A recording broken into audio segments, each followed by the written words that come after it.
is up, everybody? We are back. We are back. It's been a while, but we have an extremely special guest today. He's one of the dark horses in our league this year, a pretty new addition. It's his first time on the pod as well. So we would like to welcome the Duke of Erling. The Duke, how's it going? It's a pleasure. Going well, going well. Pleasure being on the show. Thanks for having me, especially being a noob to the league. Honored to be here. Awesome. Awesome. So I guess to kick it off, who are you? What do you do? Why do you have so many Dortmund jerseys in your screen right now? What's up with that? Yeah. So I know this is the Premier League fantasy, but obviously I'm major Bundesliga fan. That's what I grew up on. Fell in love with Dortmund from an early age. This is my old first Dortmund jersey. It's actually a knockoff Thomas Rositzky jersey. I grew into it. It used to be a lot baggier, but basically massive footy fan. Even outside of the Bundesliga, there's plenty of Dortmund players playing in the league that I can put on my team, like Erling Haaland, for example. He's not bad. He's not bad. And for the fans listening out here, this guy was recruited by Mr. P because of your Dortmund flip-flops on a trip out overseas potentially, or was this a vacation he saw you? Got him right here. Yeah, we were actually in the Caribbean and on the beach in Nevis, somewhere around there, and I ended up getting dragged into this league. I think he was looking for somebody just to kind of pay the money and add to the pot. He didn't expect me to be a challenger, but I'm not quite a challenger. But in year two, I think I'm applying a little bit of pressure. So in year two, it's gone pretty quick. Last year, you were battling a delayed start. You missed the first week. How was that? Being a week behind the whole time? Because I'm demoralized when I have one bad week. If you're a week behind, is that something that you just felt like you were never attaining anything, or when did you feel like you're making strides? Yeah, I mean, I started with a points deduction, as I like to call it, when you start in the hole like that, you do have to be a bit more aggressive. So there were probably a few moves that I wouldn't have made in a normal season, but I'm playing catch up, kind of like we're all playing catch up to apps this year, to that early triple captain. I feel like we're all trying to catch up to that, but that margin isn't as large as it was before. So it's actually non-existent right now. Let's take a look at the table. Live table. Apps is dropping like a rock. Dropping like a rock. It's because of that smack he was talking in the chat. It comes back around. Drop it like it's slot at the top of the table. A big 2 points ahead of me and our Cole Palmer. And we got slot machines. And look, Uptown Dunk had a slow week, and he's all the way down in 5th. We got both of you guys held strong in the table. So Silly FC's up here, but I think the thing that's crazy about this year so far is it's very close. Like between first and let's say Duke, you got what, 28 points? That's 2 weeks max. That's one good differential captain. But do those exist when everybody's captaining Holland? Is everyone going to keep Holland? This is going to be interesting to see, because I'd like to call out our Cole Palmer. I don't think this guy had Holland for any of his hat tricks or any of those early hauls, and then he picks him up and he's been getting 2 points. So the rest of his team is just crushing it. Yeah. And Bumo and Chris Wood were the ones this week, which – I spoke Chris Wood into existence. I got to just stop saying stuff in the chat because that just comes back around. But, oh, no, look at I'm just going to go ahead and pull out my Nottingham Forest jersey just for you. I had this one, obviously probably a little bit older than some of the fellas in this chat, but this was actually when Roy Keane used to play for Forest, and you pulled that one out of the woodwork. Where'd that one come from? Out of the Chris woodwork, actually, but yeah, that's too good. I've got quite the jersey collection outside of Dortmund as well, but most of those are the only ones that see the light of day anymore. So that's amazing. Yeah, I don't have to do it to I love anything. That's great. So Duke, what's kind of, the beginning of the season has kind of trickled along, what are some of the biggest learnings that you've had? Like, is there any strategy points you would like to want to put out there, or are you're pretty new to fantasy? This is your second year doing it, or you have done it, just haven't been in our league? Yeah. I mean, I took a break from fantasy. I had an unfortunate experience where my app was shutting down, and I didn't update my team because of that, and I got really upset. And then I quit for a couple of years, but I got over it, and I'm back. Did a lot of Bundesliga fantasy, and I played soccer in college with a bunch of English guys, so. Just to keep up with the banter, did play quite a bit of FPL with them, but it's been a few years. Got back on it last year. One of the things that I got to stay on top of is just the Friday fixtures. It burned me a little bit this week. I do feel like I had a bit of a managerial masterclass last week with picking up Son. And Son came in and did the business for me right away, but unfortunately got injured, and he was still on the field. But aside from that, big strategy. I mean, we did talk about Haaland not being as efficient as he was lately. Did think about changing things up because there's a lot of value in him, but as soon as you drop him is when he's gonna go ahead and drop a hat trick. So I'd say as far as different strategies, just trying to do my research, also looking at people around me in the table. I try to look at their teams, and not that I'm copying their ideas. Actually, I'm looking at ways that I can augment my team or mix in a differential to hopefully close the gap. So I'm watching you out there, everybody, looking at your teams. So what you're saying is you're keeping the blue chips and you are looking to diversify as well at the same time. That's right. A couple small caps in there as well. This guy is spoken like a true financial advisor. I love the strategy. I don't try to look at anyone else's until the later in the day in the season, but I like it. It's a totally viable strategy. The Holland one's going to be interesting because, Logan, I believe you have some plans maybe with that man, don't you? My wild card's active, and I'm pretty sure Holland's out. Ooh. I'm pretty sure Holland is out. I just think with his price, he has to score 2 every week to make it worth it. And I think I'm gambling. I mean, that's what fantasy's for. I think it'll be maybe painful, but maybe very rewarding. We'll see. I think I'm going to have no Holland team come game week 10. I mean, with my team name, I don't think I can actually drop him, but there may come a point. Really, I also wanted to have Salah in the team as well, but having both of them, you're a bit thin elsewhere on the pitch. So that was originally my strategy, as I spent a few weeks dropping players trying to pick up Salah, but then decided to go for Sonny, and it worked out for week 1, week 2 not so much, but he'll be back soon. Yeah, and they I know they chopped off Sony's assist, I believe. I don't know if you caught that. They did. So I think I spoke that one into existence last week, I believe. Ouch. Yeah, don't do that anymore. That a little late. Nice of you, man. And then Mr. P also picked up Sony this week as well. And he obviously, I guess he's hurt. Saka wasn't hurt. I saw you had Saka still and kept him because there was a lot of news flying around. I don't know if you're waiting for that, but that was something I think Arteta was pulling a fast one potentially. I don't know, or maybe speedy recovery. What were your thoughts on that, Logan? Because you were thinking Saka was maybe out. Yeah, I mean, Arteta. Well, what are my thoughts on that? I think Arteta's a scumbag. Arteta is so confusing. Someone asked him if Saka's going to be fit, and he's like, "Oh, I don't know. He's trained on the grass," and everyone's just like, "What does that mean?" But yeah, I mean, this is why this was here. And everyone's guessing lineups all the time, and it's obviously if Saka's playing, that changes the whole game plan for defense. He's that big of a deal, so it's a lot of games.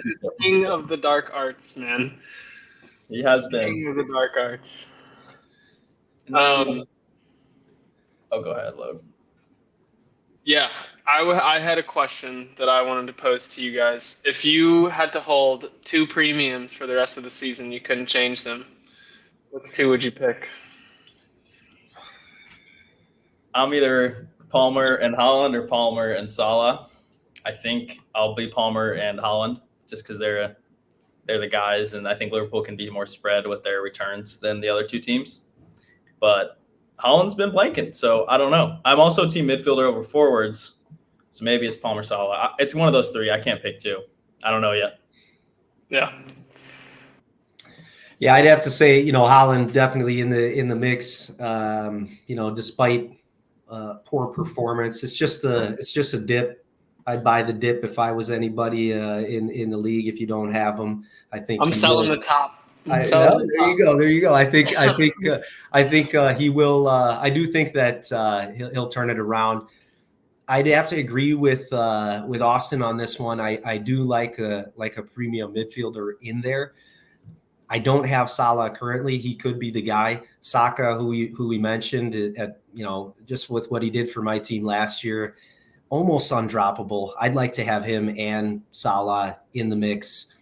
I'm gonna have to do some shuffling. Maybe that's where a few chips come into play when I mix things up there. I'm holding those for as long as I can, just because last year I do think I spent them a little bit early. Again, I had to be aggressive to try to close that gap after my 1 week ban in week 1. So, yeah, stop the foul play there. Stop the foul play, dude, please. Yeah. I will say, Holland's. Yeah, he had the 3 in a row, but 6 felt like a blank, and it was a triple captain for 1 in our league this year as well. With slot machines, who did propel him. So that was something that I think was quietly done. I know we called it out in the chat. I forgot until we just checked it all out, because he is in 4th now, so it helps. But you'd love to keep that triple captain, or at least not have it be 6. But he's moving up, just like Uptown. Yeah. I definitely considered triple captaining this week, but at the end of the day, I feel like if it's a week where everyone and their moms is going to captain Holland, and you only get, if he scores a hat trick and you triple captain him, you're only 15 points ahead because everyone else captained him. I don't know. I fancy maybe a little more of a differential with the chip, but I definitely considered it because it was a great fixture. Do you guys fancy any of these cheap forwards? Anyone you like? I mean, I've got one in my team right now, Danny Welbeck. He's been delighting for me. My strategy there was essentially I'm going to have two strong forwards and then try to save a little bit on the budget with, whether it was originally going to be a Jamie Vardy. I'm all about the Vardy party, but again, just decided to change things up. Saw a lot of other folks had him. Nobody really else had Welbeck, and it's worked out pretty well for me last few weeks, anyways. Yeah, Danny Welbs has been doing well. He's been doing well from the beginning, really. I mean, he started off really hot, 12, 9, a couple blanks, but these are big-time numbers. For 5.5, if you had him from day 1, I mean, unbelievable. So that's huge value. I can't get over Chris Wood still, too. Of course. Over and over again. I see you have Watkins, too. I like that. I've had him, but the price is just getting me. I mean, he's 9, and he's got some tough fixtures. And then when Chris Wood is outscoring him every other week, it's just why am I spending $9 million on this guy? Yeah, so I mean, originally I had Isak, and then Isak started to dip, and I had to get rid of him. Maybe that timing wasn't the best, but I felt like I had to do something. I was hoping Watkins was the guy. I don't know if that will be a permanent thing. He's in there for now, but can't give away all my tricks on the podcast. Fair enough. We did have some. I don't know if you recall last year, some pretty blasphemous statements from an Uptown Dunk. I believe he called out the triple captain he was going to use and didn't use it. Something vice versa. So there's definitely gamesmanship to be had on this podcast if people actually listen. And I think when it gets down to the wire, people listen all the way through just for that tidbit of information of a competitor. So I think it's too early for that now, but good stuff to keep in the back pocket for whoever comes on late in the day. And I think we don't have much time here because we never know when your little one's going to wake up. Logan was almost falling asleep before we even started. So I think wrapping it up, Logan, if you have anything else topic-wise, the Duke, of course, as well. But I'm curious your thoughts on luck versus skill in the FPL, and if you think there's anyone that you think's definitely going to be up there at the top at the end, or at least close. The Duke, and your thoughts on this? You want to start with me? I mean, I feel like Mr. P has to come back. I was really shocked with how he started the year. I don't know if being a grandparent again is tying up his research time, but after really pushing towards the top of the table last year, I was expecting big things from him. I do hope to see him back up with the rest of the Ponchos. I know Jean-Luc has some struggles down there, but I think for me, I'd like to call out Mr. P. I think that he's gonna. I don't think he's gonna compete for Europe or anything, but I think we'll see him back up towards middle of the table. I'm not so sure. I think his priorities this year are a little different. His priorities this year are a little different. He's not as locked in.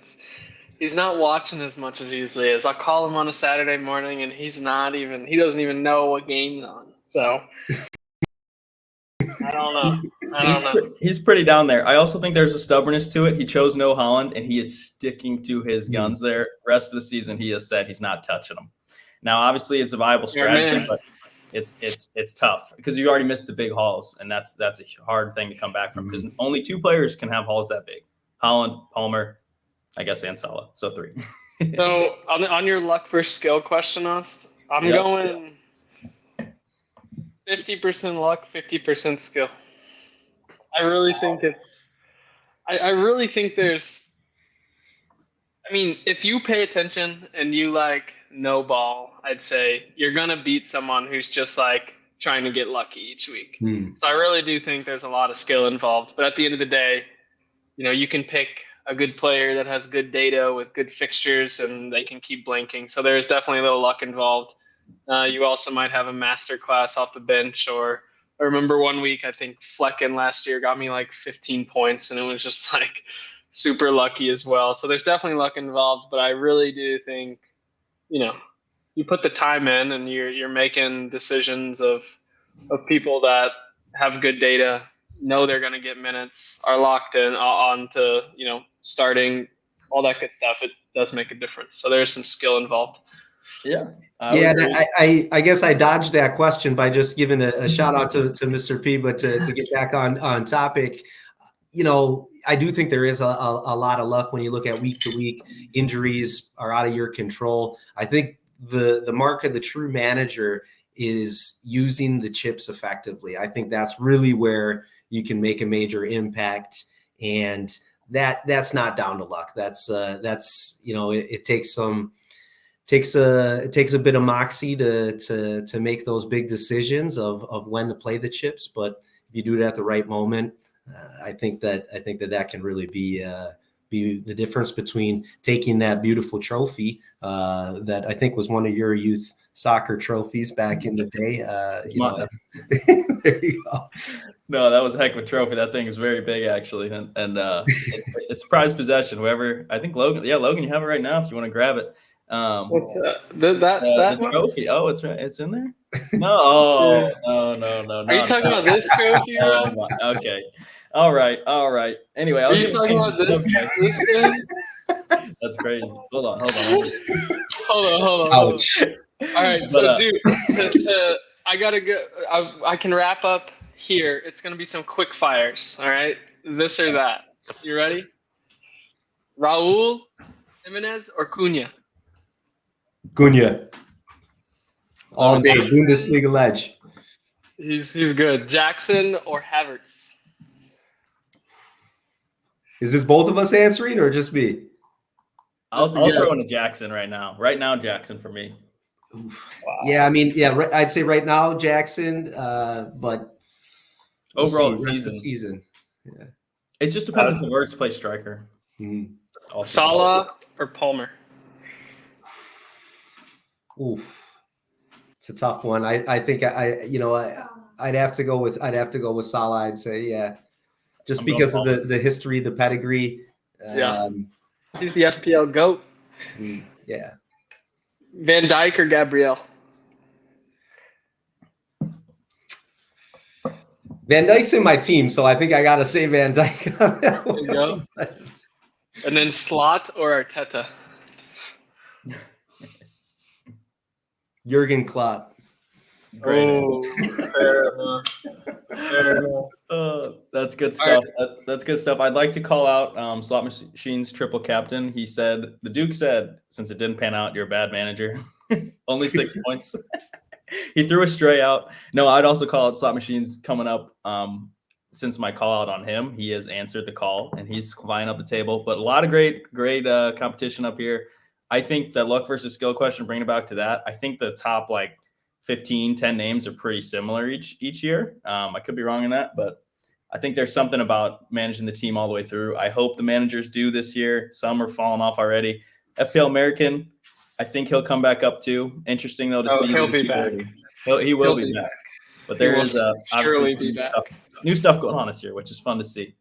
Yep. The mystery chip will come out in January. We'll see what the heck that's all about. I have activated my wild card, so we'll see if I have Holland at the deadline. And yeah, that's about it. Anything else? Anything else we want to chat about here? I mean, I'd like to talk about Chris Wood a little bit more, but I don't think. Yeah, that's fine. We can talk about Chris Wood all we want. Got to get to bed, guys. It's getting late out here. All right, we'll wrap it there. Thanks to the Duke. Appreciate you hopping on here, and we will see you in the chat. Good luck to everyone in Gatewing to